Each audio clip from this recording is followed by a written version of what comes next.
There's nothing we could have done for them. We're all grateful, boss.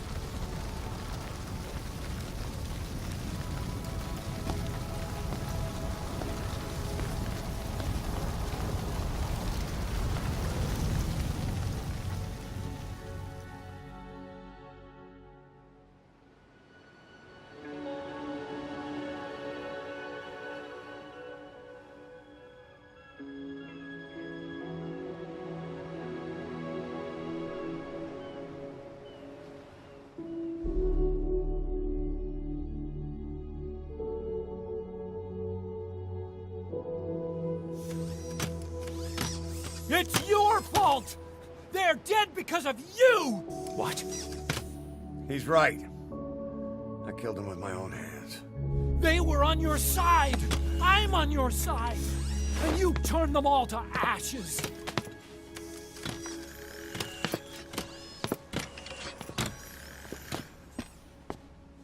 They wanted you to shoot.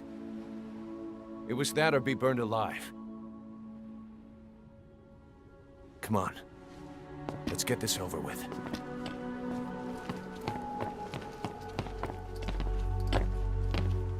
Wait.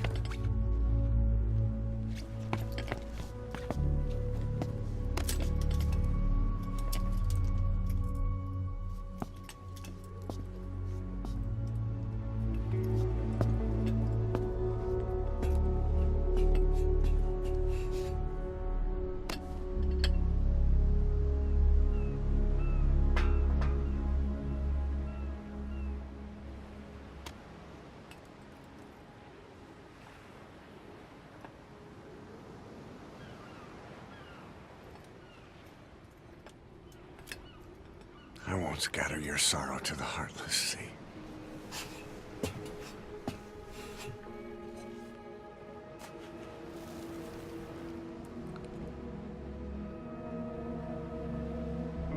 I will always be with you.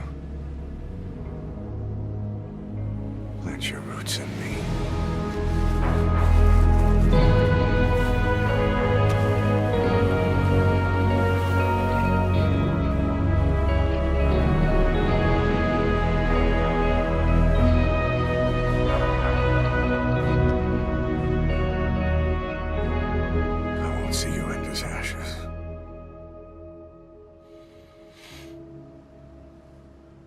You're all diamonds.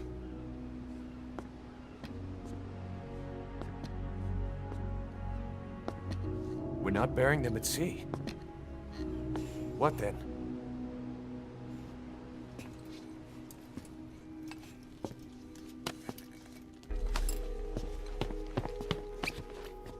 We'll make diamonds from their ashes. Take them into battle with us.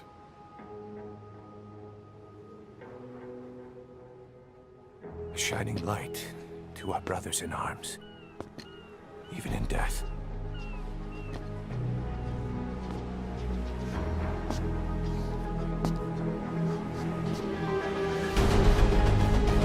We are diamond dogs.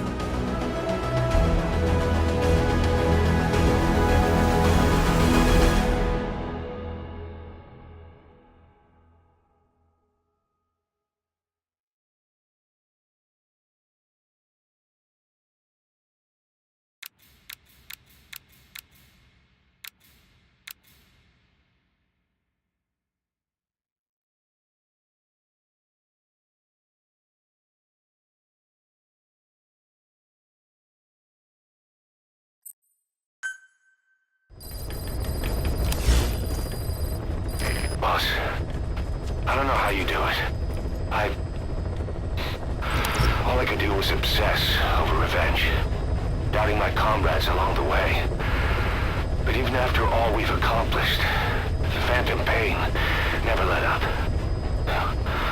If anything, it just got worse. But you understood that from the start, didn't you? From the moment you opened your eyes in that hospital, you knew it wouldn't go away. That you've been fighting the pain and confronting your phantoms the whole time. Knowing full well the battle would never end, not till the day you die. I respect that now, more than ever. It's an honor and a privilege, Big Boss.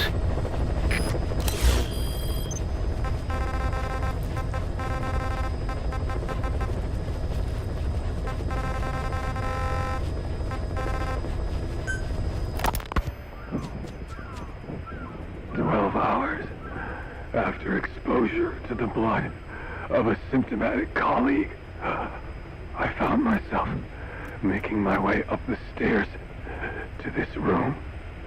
And I am not alone. Everyone who's infected, we've all come up here wanting to get outside. I know full well I mustn't leave, given the possibility I'm infected. Yet, I can't contain this urge I feel inside me, like the alcoholic who tries to make any excuse for one more drink. Every step I took up those stairs filled me with this sense of bliss. I still have all my wits about me. It took no time at all to rewire the electronic lock and open the emergency exit. Then, just as I was about to set foot outside, I finally realized what was going on. This desire for freedom is not my own, but that of the vocal cord parasites inside me. They want the ravens to feed on us, pecking us to death, attracted by these sweet secretions. They have mutated to facilitate this. The sweet smell is powerful enough to attract even a species with such a weak nose. So, before the parasites take complete control, I must. Most of the staff in here are already infected. At least, everyone I've looked at is. Infection with this parasite causes a high fever in the pharynx. I have modified a pair of night vision goggles to react only to this temperature range. With these goggles, you can identify who is infected. Other infected will, like me, feel compelled to make it outside. If the ravens get their meal, they'll head for land next. That. Well, Doctor, I have the report on the incident at the quarantine facility. Assuming the vocal cord parasite underwent a mutation. The only plausible explanations are exposure to some high-concentration mutagen or radiation. As you know, some of the staff at the quarantine facility were infected with the parasites. The Wolbachia prevented them from copulating, but the parasites themselves can't be removed from their host's vocal cords. Once you're infected with Skullface's parting gift, you're stuck with it. The researchers regularly used X-ray equipment to monitor the parasites in their throats. No problem there, they kept a close eye on the radiation doses. But that equipment didn't just give off X-rays. It was also emitting beta rays. Even though that's unnecessary for the scans.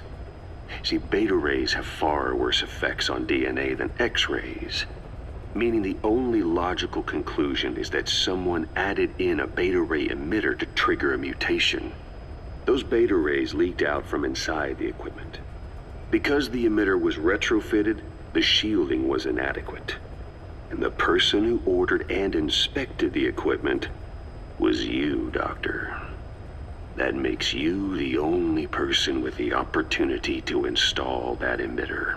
So now you're saying I sabotaged medical equipment for some wild plan to make the vocal cord parasite kill everyone? Or maybe you thought it'd reveal a way to treat the parasite without using the Wolbachia. With that much to barter, I suppose some people would welcome even a pathetic cur like you. Just stop it! You'd have no shortage of buyers, but most would be happy with just the parasite. You wouldn't need to offer anything else. However, if that buyer already knew about the parasite, they'd also know that by itself, it's no longer the ultimate bargaining chip it once was. To sell to that buyer, you need to throw in a bonus. A way to one-up it. There's only one buyer who'd be after that. Emmerich, we record all communications on Mother Base. That includes radio transmissions to and from homemade devices. You've been in frequent contact with people in America. A private biotech company. A client of which is DARPA. And they are connected to Cypher. You made a deal with Cypher.